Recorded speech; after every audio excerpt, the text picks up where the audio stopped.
ഉമ്മമാര് മക്കത്തേക്ക് പോയില്ലേ? ഇങ്ങനെയുള്ളൊരു കൂട്ടിമുട്ടൽ ഭയന്നപ്പോ അവിടെ ഇങ്ങനെ വിശ്രമിച്ചിരുന്നപ്പോഴാണോ നിങ്ങൾ അവിടെ നിങ്ങളുടെ ഭാര്യമാരോട് ഉമ്മമാരോട് ജമാഅത്തിനും പങ്കെടുക്കാൻ പറഞ്ഞത്? അതല്ല. ഒരു നേരത്തെ നമസ്കാരത്തിന് ഇവിടത്തെ പള്ളിയിൽ വെച്ച് നമസ്കരിക്കുന്നതിനേക്കാൾ 1,00,000 പ്രതിഫലം കിട്ടുമെന്ന് കരുതിയാണോ നിങ്ങൾ ആരെങ്കിലും നമസ്കരിക്കാൻ പറഞ്ഞത്? പേരോടിന്റെ വാദപ്രകാരം ഓൽക്കത് കിട്ടൂല, അത് പുരുഷന്മാർക്ക് മാത്രമാണ്. മക്കത്ത് പോയി നിസ്കരിച്ചാല് ഇവിടത്തെ പള്ളിയിൽ വെച്ച് നിസ്കരിക്കുക 1,00,000 പ്രതിഫലം ഒരു നേരത്തെ നമസ്കാരത്തിന്, പുരുഷന്മാർക്ക് മാത്രം. സ്ത്രീകൾക്കോ? സ്ത്രീകൾ നിർബന്ധമായ നിസ്കരിക്കല്ലോ, അത് കിട്ടാൻ സാധ്യതയില്ലല്ലോ. മദീനത്തോ റൂം എടുക്കാത്ത കുറെ സ്ത്രീകൾ പ്രവാചകന്റെ മക്ബറ സന്ദർശിക്കാൻ വന്ന് റൂം എടുക്കാൻ കാഴില്ല, പൈസ ഇല്ലാത്തതിന്റെ പേരിൽ അവിടെ നിൽക്കുന്നുണ്ട്. അപ്പൊ നിസ്കരിക്കുക, അവിടെ പുറത്ത് നിൽക്കുമ്പോ നിസ്കാരം നടക്കുമ്പോ അവിടെ നടക്കണ്ടേ, നിസ്കരിച്ചു കുഴപ്പമില്ല. എനിക്ക് ഓർമ്മ വന്നത് ഇവരൊക്കെ ഷാഫിഈ പണ്ഡിതനായി പരിചയപ്പെടുത്തുന്ന അൽ മുഹല്ല എന്ന ഗ്രന്ഥത്തിന്റെ രചയിതാവായ ഇബ്നു ഹസ്ം റഹിമഹുള്ളയുടെ വാക്കാണ്. എന്താണ് അദ്ദേഹം പറഞ്ഞത്? ഇങ്ങനെയൊന്നുമല്ല. വൽ ആസാറു ഫീ ഹുളൂരിൻ നിസാഇ സ്വലാത്തുൽ ജമാഅത്തി മഅ റസൂലില്ലാഹി സ്വല്ലല്ലാഹു അലൈഹി വസല്ലമ, പ്രവാചകൻ സ്വല്ലല്ലാഹു അലൈഹി വസല്ലമയുടെ കൂടെ ജമാഅത്ത് നമസ്കാരത്തിന് സ്ത്രീകൾ പങ്കെടുത്തതായി ധാരാളം തെളിവുകളുണ്ട്. മുതവാത്തിറത്തുൻ ഫീ ഗായത്തി സിഹ, അങ്ങേയറ്റം സനദ് സഹീഹായ പരമ്പരയോടുകൂടി വന്ന തെളിവുകൾ ധാരാളമുണ്ട്. ഫലാ യുൻകിറു ദാലിക, അതിനെ ഒരിക്കലും എതിർക്കുകയില്ല. ഇല്ലാ ജാഹിലുൻ, ജാഹിലല്ലാത്തവൻ, ജാഹില് മാത്രമാണ് സ്ത്രീ പള്ളിപ്രവേശത്തെ എതിർക്കുക എന്ന് ഷാഫിഈ മദ്ഹബിലെ പണ്ഡിതനായ ഇബ്നു ഹസ്ം റഹിമഹുല്ലാ തന്റെ അൽ മുഹല്ല എന്ന ഗ്രന്ഥത്തിൽ അതാ എഴുതി വെക്കുന്നു. ആ ജാഹിലിന്റെ കോലമല്ലേ നിങ്ങളാ കേട്ടത്? എന്താ പറഞ്ഞത്? കൂട്ടിമുട്ടുമെന്ന് കരുതി. ഒരു കൂട്ടിമുട്ടൽ ഇപ്പൊ ഇവിടെ നടക്കണില്ലല്ലോ. കബറങ്ങ കൂട്ടിമുട്ടി നമ്മൾ ശരിക്കാണ്ട് കണ്ടല്ലോ.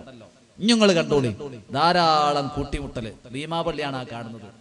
പുരുഷനെന്നോ സ്ത്രീയെന്നോ പരപുരുഷ വ്യത്യാസമില്ലാതെ, ആയത്തുൽ ഹിജാബ് ബാധകമില്ലാതെ കൂട്ടിമുട്ടുന്ന രംഗം. മക്കത്ത് കൂട്ടിമുട്ടുന്നത് വലിയ പ്രശ്ന. അപ്പൊ അവിടെ കുടുങ്ങി കിടക്കുമ്പോ അവിടെ ജമാഅത്തിനൊക്കെ പങ്കെടുക്കാം. അത് ഞങ്ങൾ സുന്നത്ത് ജമാഅത്ത് എതിർക്കുന്നില്ല. ഇവരെ ആരെയാണ് പഠിപ്പിക്കുന്നത്? ഇവരാരെ മുമ്പിലാ വഅള് പറയുന്നത്? ഇവർക്കറിയാം മുജാഹിദ് മൗലവി ഖുർആനിനോ ആയത്ത് ഹദീസിനോ വല്ല വിരുദ്ധം പറഞ്ഞ അപ്പത്തന്നെ സാത്തും ചോദ്യം വരും. കാരണം മുജാഹിദുകൾ കുറച്ചൊക്കെ ഉത്ബുദ്ധരാ. എന്നാ ഇവർക്കറിയാം ഈ യാക്കൗമിന്റെ മുമ്പില് എന്തു പറഞ്ഞാലും മുമ്പൊരാള് വയല് കേൾക്കുമ്പോ സാധാരണ ഉണ്ടല്ലോ, എല്ലാത്തിനും ആമീനെന്നും റളിയല്ലാഹു അൻഹ എന്നൊക്കെ പറയുമ്പോ ഒരാള് ഒമൻ ദഖലഹു കാന ആമിനാ എന്ന് മുസ്ലിയാര് പറഞ്ഞപ്പോ റളിയല്ലാഹു അൻഹാ എന്ന് പറഞ്ഞതാണ്. എന്താ കാരണം? ഇത് പറഞ്ഞ ശീലമുള്ളൂ, വേറെ ദീനറിയണ്ടേ? നോക്കി നിങ്ങൾ, ആ കൗമാണ് ആ ചെയ്യുന്നത്. ദീനല്ല അവർക്ക് പറഞ്ഞു കൊടുക്കണത്. ഒരു പ്രശ്നവുമില്ലല്ലോ. കൂട്ടിമുട്ടലും അതിന്റെ അപ്പുറം നടക്കുന്ന മക്ബറയിൽ. ഈ ഒരു അവസ്ഥയിലേക്ക് ഈ സമൂഹത്തെ എത്തിച്ചു. ആ സ്ത്രീ ഇസ്ലാമിന്റെ മര്യാദ പ്രകാരം ദീന് കേൾക്കാൻ, കുത്തുബ കേൾക്കാൻ പള്ളിയിൽ പോയാൽ ഒരു നേരത്തെ നമസ്കാരത്തിന് നാട്ടിലെ പള്ളിയിലോ ഇവരെ വാദപ്രകാരം റസൂലുള്ളാഹിന്റെ മക്ബറ സന്ദർശിക്കൽ മാത്രമാണ് ഈ നാട്ടിൽ നിന്ന് ഹജ്ജിന് പോകുമ്പോൾ ഒരു സ്ത്രീയുടെ മനസ്സിലുണ്ടാവേണ്ടത്. അവിടെ നിസ്കരിക്കണം ലക്ഷ്യം വെക്കാൻ പാടില്ല. ഇനി നിസ്കരിച്ചാൽ തന്നെ ഇവരെ വാദപ്രകാരം 1,00,000 മദീന നിസ്കരിച്ച 1000 കിട്ടൂല. മക്ബറീക്കോ അതാണ് സുന്നത്ത് ജമാഅത്ത്. അവിടെ ഒരു പ്രശ്നവുമില്ല. ഇനി ഇതിലേറെ വലുത് നിങ്ങൾ കാണും. പാലക്കാട് ജില്ലയിൽ മണ്ണാർക്കാടിനടുത്ത് അമ്പംകുന്ന് ഒരു ജാറമുണ്ട്.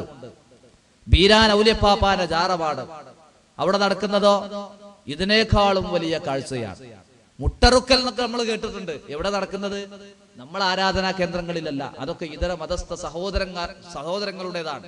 നമ്മളത് ആ നിലക്ക് അവരെ കുറ്റപ്പെടുത്താറുമില്ല. അവരെ മനസ്സിലാക്കിയ ആചാരമാണത്. പക്ഷെ അതെന്ത് ചെയ്തു? ഇങ്ങോട്ട് കൊണ്ടുവന്നു. എന്നിട്ടോ ആണും പെണ്ണും വ്യത്യാസമില്ലാതെ, പരപുരുഷ വ്യത്യാസമില്ലാതെ, ആയത്തുൽ ഹിജാബ് പോലും ബാധകമില്ലാതെ എല്ലാ തരത്തിലുള്ള കൂത്താട്ടങ്ങളും അവിടെ നടക്കുകയാണ്. അമ്പംകുന്ന് ജാറം നിങ്ങളൊന്ന് ശ്രദ്ധിക്കൂ.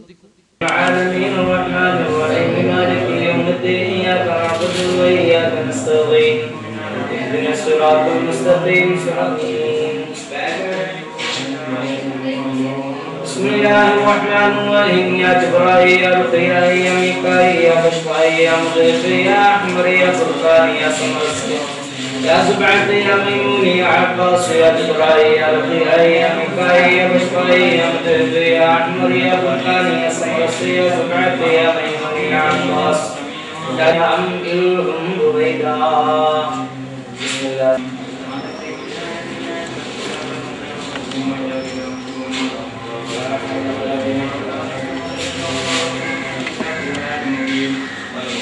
بسم الله الرحمن الرحيم قل هو الله احد الله الصمد لم يلد ولم يولد ولم يكن له كفوا احد. بسم الله الرحمن الرحيم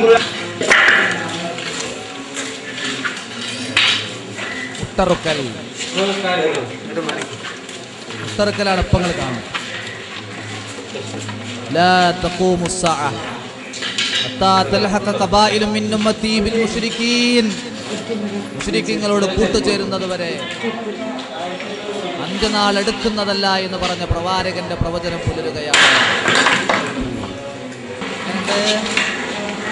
ഒരു പ്രശ്നമില്ല.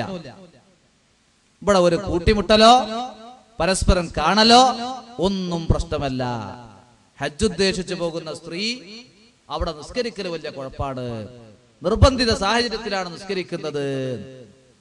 ഈ ഒരു അവസ്ഥ നോക്കിയാൽ യഥാർത്ഥത്തിൽ ഇതിന്റെ ഒക്കെ ഉള്ളിലേക്ക് നമ്മൾ ഇറങ്ങിച്ചെന്നാൽ സഹോദരന്മാരെ, ഇതിനൊക്കെ ഫത്വ നൽകുന്ന, ഇതിനൊക്കെ റാൻമൂളുന്ന ഈ പണ്ഡിതന്മാർക്ക് സ്ത്രീ സമൂഹത്തോട് താല്പര്യമില്ല.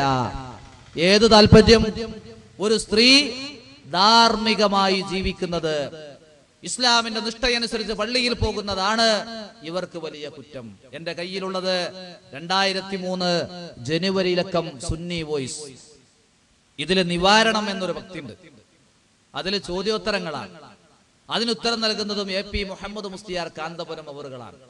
അതിൽ അദ്ദേഹത്തോട് ഒരു ചോദ്യകർത്താവ് സുലൈമാൻ തെക്കേപ്പറ്റ എന്ന ഒരാൾ ചോദിക്കാണ്, മുജാഹിദ് മഹല്ലുകളിലൊക്കെ ഒരാൾ മരിച്ചാല് മുജാഹിദത്തുകളായ സ്ത്രീകളൊക്കെ മയ്യിത്ത് നിസ്കരിക്കുന്നുണ്ട്. അവര് പുത്തനാശയക്കാരാണല്ലോ, അങ്ങനെ സ്ത്രീകൾക്ക് മയ്യിത്ത് നിസ്കാരം പറ്റുമോന്നാ? ഒരാൾ മരിച്ചാലേ സ്ത്രീകൾ മയ്യിത്ത് നിസ്കരിക്കും. ഞങ്ങൾ അങ്ങനെ പഠിപ്പിക്കുന്നുണ്ട് ഇസ്ലാമിന്റെ അടിസ്ഥാനത്തിൽ. എന്നിട്ട് മുഹമ്മദ് മുസ്ലിയാർ കാന്തപുരം മറുപടി പറഞ്ഞു നോക്കൂ നിങ്ങൾ, ഞാൻ നിങ്ങളെ കേൾപ്പിക്കാം.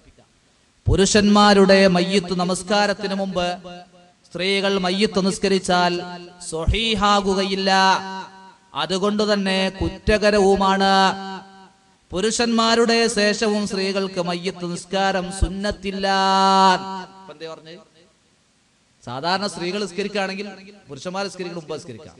അങ്ങനെ സ്ത്രീകൾ നിസ്കരിച്ചാൽ അത് സ്വഹീഹാവൂല നിസ്കാരം, പിന്നെ കുറ്റമാണ്, ശിക്ഷ കിട്ടും. എന്നാ പുരുഷന്മാരെ ശേഷം നിസ്കരിക്കാൻ പറ്റുമോ? അത് സുന്നത്തുമില്ല. അപ്പൊ ഒരു ഭർത്താവ് മരിച്ചിട്ട് ആ ഭർത്താവിന്റെ മയ്യിത്തിന്റെ അരികിൽ നിന്ന് ഭാര്യ അല്ലാഹുമ്മ ഗ്ഫിർ ലഹു വർഹംഹു വആഫിഹി വഅഫു അൻഹു വഅക്രിം നുസുലഹു വവസ്സി മദ്ഖലഹു എന്നിങ്ങനെ, പടച്ചവനെ എന്റെ ഭർത്താവിന് പുറത്തു കൊടുക്ക്, ഭർത്താവ് കടന്നു ചെല്ലുന്ന കവാടം വിശാലമാക്ക്, ഭർത്താവിനെ ആദരിക്ക്, സ്വർഗം നൽകി നരകത്തിൽ നിന്ന് രക്ഷിക്ക് എന്ന് ഭാര്യ മനന്തൊന്ന മനസ്സോടെ കരഞ്ഞു പ്രാർത്ഥിച്ചാൽ ഈ പുരോഹിതന്മാരുടെ അഭിപ്രായമനുസരിച്ച് ആ ഭാര്യ ചെയ്യുന്നത് കുറ്റകരമാണ്, തെറ്റാണ്. പിതാവ് മരിച്ചിട്ട് സ്വന്തം പെൺമക്കളോ മരുമക്കളോ മാതാവോ ഭർത്താവിന് പിതാവിന് പുറത്തു കൊടുക്കുകയെന്ന് പ്രാർത്ഥിച്ചാൽ ഇവരെ വാദപ്രകാരം അത് തെറ്റാണ്.